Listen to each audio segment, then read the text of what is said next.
दुनिया इस वक्त एक साथ कई बड़े भू राजनीतिक झटकों से गुजर रही है और इन सब का सीधा असर रेड सी, मिडल ईस्ट और ईरान तक साफ दिखाई दे रहा है। और सबसे पहले बात करते हैं अफ्रीका के हॉर्न रीजन से, जहां सोमालिया की सरकार ने एक बड़ा और चौंकाने वाला फैसला लेते हुए यूनाइटेड अरब अमीरात्स के साथ किए गए सभी सैन्य और इंफ्रास्ट्रक्चर समझौतों को रद्द कर दिया है। सोमालिया सरकार ने साफ शब्दों में कहा है कि यूएई देश की संप्रभुता और राजनीतिक एकता को कमज़ोर करने की कोशिश कर रहा है। इसी के तहत मोगादिशु सरकार ने बरबेरा, बोसासो और किस्मायो जैसे अहम बंदरगाहों से जुड़े सभी समझौते ख़त्म कर दिए हैं और यूएई को सैन्य ठिकानों से बाहर का रास्ता दिखा दिया है। सरकार का आरोप है कि यूएई सोमालिया के आंतरिक मामलों में दखल दे रहा है और अलगाववादी ताकतों को समर्थन दे रहा है। इस फैसले के बाद सोशल मीडिया पर कई सोमाली नागरिकों ने सरकार का समर्थन किया है। वहीं पूर्व राष्ट्रपति मोहम्मद अब्दुल्लाही फरमाजो ने भी इसे सही कदम बताया है।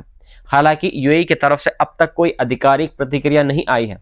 इस फैसले के तुरंत बाद खबर सामने आई कि यूएई अपने सैनिकों और सैन्य उपकरणों को बोसासो से हटाकर पड़ोसी देश इथियोपिया की ओर शिफ्ट कर रहा है। सोमालिया के अधिकारियों का दावा है कि बोसासो से सूडान के आरएसएफ लड़ाकों तक सप्लाई भेजी जा रही थी। वहीं सोमालिया के पुंटलैंड एरिया की प्रशासनिक सरकार ने मोगादिशु के इस फैसले को अवैध करार दिया है, जिससे देश के अंदर सत्ता संघर्ष और गहरा होता दिख रहा है। अब आते हैं इस कहानी के सबसे संवेदनशील पहलू पर, जहां इजराइल, यूएई, सोमालिया की अलगाववादी क्षेत्र सोमालीलैंड की भूमिका सामने आ रही है।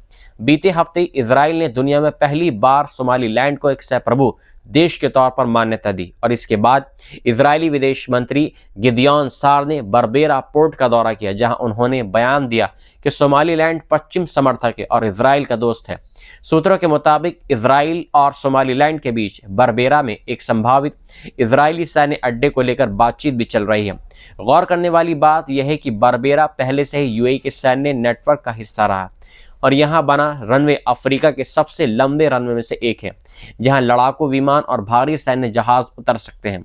इसी बरबेरा पोर्ट पर हाल ही में यमन के दशरी अलगाववादी नेता एदरस अल जुबैदी का भी जहाज पहुंचा था, जिस पर सऊदी अरेबिया ने आरोप लगाया कि यूएई ने उन्हें यमन से निकालकर अबुधाबी पहुंचाया है। यानी साफ है कि रेड सी और गल्फ ऑफ अदम अब सिर्फ व्यापार नहीं बल्कि सैन्य और राजनीतिक टकराव का नया केंद्र बन चुके हैं। अब चलते हैं अमेरिका और इजराइल की ओर, जहां एक और बड़ा खुलासा हुआ है। अमेरिकी दस्तावेजों के मुताबिक अमेरिका इजराइल को करीब $2 अरब की आंतरिक सैन्य मदद दे सकता है, जिससे इजराइल में टैंक और बख्तरबंद वाहनों की फैक्ट्री बनाई जाएगी। ये मदद पहले से मिलने वाले $3.8 अरब सालाना सैन्य सहायता के अलावा होगी। रिपोर्ट्स के मुताबिक इस प्रोजेक्ट से मरकावा टैंक और नामेर तथा ऐतान जैसे आर्मर्ड व्हीकल्स का उत्पादन तेज किया जाएगा। ये फैसला ऐसे वक्त पर सामने आया है जब इजराइल गजा और लेबनान में युद्ध में उलझा हुआ है और अमेरिका पहले ही 7 अक्टूबर 2023 के बाद से इजराइल को $21 अरब से ज़्यादा की सैन्य मदद दे चुका है। इस खबर ने अमेरिका में बहस छेड़ दी है, खासकर ट्रंप समर्थक अमेरिका फर्स्ट समर्थकों के बीच। अब रुख करते हैं ईरान की तरफ, जहां हालात लगातार गंभीर बने हुए हैं। सोमवार को ईरान के कई शहरों में सरकार समर्थक रैलियां निकाली गई। राजधानी तेहरान में हजारों लोग सड़कों पर उतरे। सरकार का दावा है कि यह प्रदर्शन विदेशी साजिशों के खिलाफ एकजुटता का प्रतीक है। ईरान के विदेश मंत्री अब्बास अराक्ची ने अमेरिका और इजराइल पर आरोप लगाया कि वे ईरान में हिंसा भड़काने के लिए आतंकवादियों को समर्थन दे रहे हैं। उन्होंने दावा किया कि हालात पूरी तरह कंट्रोल में है, लेकिन साथ ही कहा कि ईरान युद्ध के लिए भी तैयार है और बातचीत के लिए भी। इसी बीच अमेरिकी राष्ट्रपति डोनाल्ड ट्रंप ने बयान दिया कि अमेरिका ईरान के खिलाफ बहुत सख्त विकल्पों पर विचार कर रहा है, जिसमें साइबर अटैक से लेकर सैन्य कार्रवाई तक शामिल हो सकती है। ट्रंप ने यह भी दावा किया कि ईरान की तरफ से बातचीत के संकेत मिले हैं। वहीं ईरान के सर्वोच्च नेता अयतुल्लाह अली खामेनेई ने ट्रंप को सीधे चेतावनी देते हुए कहा कि दुनिया के सभी घमंडी शासक अंत में गिराए गए हैं और वही हश्र उनका भी होगा। ईरान में हालात इतने बिगड़ चुके हैं कि देश चौथे दिन भी लगभग पूरी तरह इंटरनेट ब्लैकआउट में है। नेट ब्लॉक्स के मुताबिक अंतर्राष्ट्रीय स्तर पर इंटरनेट बंद है। मानवाधिकार संगठनों का दावा है कि अब तक सैकड़ों लोग मारे जा चुके हैं और ये पिछले 3 सालों का सबसे बड़ा जन विद्रोह बन चुका है। संयुक्त राष्ट्र महासचिव एंटोनियो गुटरेस ने ईरान से संयम बरतने और इंटरनेट बहाल करने की अपील की है। कुल मिलाकर अगर पूरी तस्वीर देखें तो सोमालिया से लेकर रेड सी, इजराइल, अमेरिका और ईरान तक दुनिया एक ऐसे मोड़ पर खड़ी है जहां एक छोटा सा फैसला भी बड़े युद्ध में बदल सकता है। दुनिया इस वक्त एक साथ कई बड़े भू राजनीतिक झटकों से गुजर रही है और इन सब का सीधा असर रेड सी, मिडल ईस्ट और ईरान तक साफ दिखाई दे रहा है। और सबसे पहले बात करते हैं अफ्रीका के हॉर्न रीजन से, जहां सोमालिया की सरकार ने एक बड़ा और चौंकाने वाला फैसला लेते हुए यूनाइटेड अरब अमीरात्स के साथ किए गए सभी सैन्य और इंफ्रास्ट्रक्चर समझौतों को रद्द कर दिया है। सोमालिया सरकार ने साफ शब्दों में कहा है कि यूएई देश की संप्रभुता और राजनीतिक एकता को कमजोर करने की कोशिश कर रहा है। इसी के तहत मोगादिशु सरकार ने बरबेरा, बोसासो और किस्मायो जैसे अहम बंदरगाहों से जुड़े सभी समझौते खत्म कर दिए हैं और यूएई को सैन्य ठिकानों से बाहर का रास्ता दिखा दिया है। सरकार का आरोप है कि यूएई सोमालिया के आंतरिक मामलों में दखल दे रहा है और अलगाववादी ताकतों को समर्थन दे रहा है। इस फैसले के बाद सोशल मीडिया पर कई सोमाली नागरिकों ने सरकार का समर्थन किया है। वहीं पूर्व राष्ट्रपति मोहम्मद अब्दुल्लाही फरमाजो ने भी इसे सही कदम बताया है। हालांकि यूएई की तरफ से अब तक कोई आधिकारिक प्रतिक्रिया नहीं आई है। इस फैसले के तुरंत बाद खबर सामने आई कि यूएई अपने सैनिकों और सैन्य उपकरणों को बोसासो से हटाकर पड़ोसी देश इथियोपिया की ओर शिफ्ट कर रहा है। सोमालिया के अधिकारियों का दावा है कि बोसासो से सूडान के आरएसएफ लड़ाकों तक सप्लाई भेजी जा रही थी। वहीं सोमालिया के पुंटलैंड एरिया की प्रशासनिक सरकार ने मोगादिशु के इस फैसले को अवैध करार दिया है, जिससे देश के अंदर सत्ता संघर्ष और गहरा होता दिख रहा है। अब आते हैं इस कहानी के सबसे संवेदनशील पहलू पर, जहां इजराइल, यूएई, सोमालिया की अलगाववादी क्षेत्र सोमालीलैंड की भूमिका सामने आ रही है।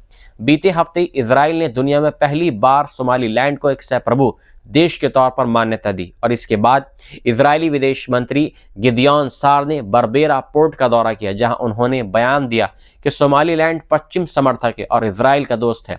सूत्रों के मुताबिक इजराइल और सोमालीलैंड के बीच बरबेरा में एक संभावित इजरायली सैन्य अड्डे को लेकर बातचीत भी चल रही है।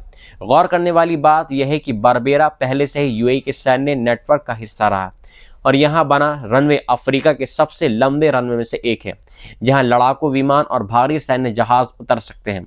इसी बरबेरा पोर्ट पर हाल ही में यमन के दशरी अलगाववादी नेता एदरस अल जुबैदी का भी जहाज पहुंचा था, जिस पर सऊदी अरेबिया ने आरोप लगाया कि यूएई ने उन्हें यमन से निकालकर अबुधाबी पहुंचाया है।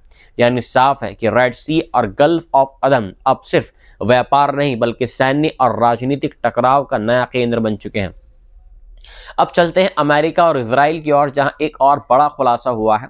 अमेरिकी दस्तावेजों के मुताबिक अमेरिका इजराइल को करीब $2 अरब की आंतरिक सैन्य मदद दे सकता है, जिससे इजराइल में टैंक और बख्तरबंद वाहनों की फैक्ट्री बनाई जाएगी। ये मदद पहले से मिलने वाले $3.8 अरब सालाना सैन्य सहायता के अलावा होगी। रिपोर्ट्स के मुताबिक इस प्रोजेक्ट से मरकावा टैंक और नामेर तथा ऐतान जैसे आर्मर्ड व्हीकल्स का उत्पादन तेज किया जाएगा। ये फैसला ऐसे वक्त पर सामने आया है जब इजराइल गजा और लेबनान में युद्ध में उलझा हुआ है और अमेरिका पहले ही 7 अक्टूबर 2023 के बाद से इजराइल को $21 अरब से ज़्यादा की सैन्य मदद दे चुका है। इस खबर ने अमेरिका में बहस छेड़ दी है, खासकर ट्रंप समर्थक अमेरिका फर्स्ट समर्थकों के बीच। अब रुख करते हैं ईरान की तरफ, जहां हालात लगातार गंभीर बने हुए हैं। सोमवार को ईरान के कई शहरों में सरकार समर्थक रैलियां निकाली गई। राजधानी तेहरान में हजारों लोग सड़कों पर उतरे। सरकार का दावा है कि यह प्रदर्शन विदेशी साजिशों के खिलाफ एकजुटता का प्रतीक है। ईरान के विदेश मंत्री अब्बास अराक्ची ने अमेरिका और इजराइल पर आरोप लगाया कि वे ईरान में हिंसा भड़काने के लिए आतंकवादियों को समर्थन दे रहे हैं। उन्होंने दावा किया कि हालात पूरी तरह कंट्रोल में है, लेकिन साथ ही कहा कि ईरान युद्ध के लिए भी तैयार है और बातचीत के लिए भी। इसी बीच अमेरिकी राष्ट्रपति डोनाल्ड ट्रंप ने बयान दिया कि अमेरिका ईरान के खिलाफ बहुत सख्त विकल्पों पर विचार कर रहा है, जिसमें साइबर अटैक से लेकर सैन्य कार्रवाई तक शामिल हो सकती है। ट्रंप ने यह भी दावा किया कि ईरान की तरफ से बातचीत के संकेत मिले हैं। वहीं ईरान के सर्वोच्च नेता अयतुल्लाह अली खामेनी ने ट्रंप को सीधे चेतावनी देते हुए कहा कि दुनिया के सभी घमंडी शासक अंत में गिराए गए हैं और वही हश्र उनका भी होगा। ईरान में हालात इतने बिगड़ चुके हैं कि देश चौथे दिन भी लगभग पूरी तरह इंटरनेट ब्लैकआउट में है। नेट ब्लॉक्स के मुताबिक अंतर्राष्ट्रीय स्तर पर इंटरनेट बंद है। मानवाधिकार संगठनों का दावा है कि अब तक सैकड़ों लोग मारे जा चुके हैं और ये पिछले 3 सालों का सबसे बड़ा जन विद्रोह बन चुका है। संयुक्त राष्ट्र महासचिव एंटोनियो गुटरेस ने ईरान से संयम बरतने और इंटरनेट बहाल करने की अपील की है। कुल मिलाकर अगर पूरी तस्वीर देखें तो सोमालिया से लेकर रेड सी, इजराइल, अमेरिका और ईरान तक दुनिया एक ऐसे मोड़ पर खड़ी है जहां एक छोटा सा फैसला भी बड़े युद्ध में बदल सकता है।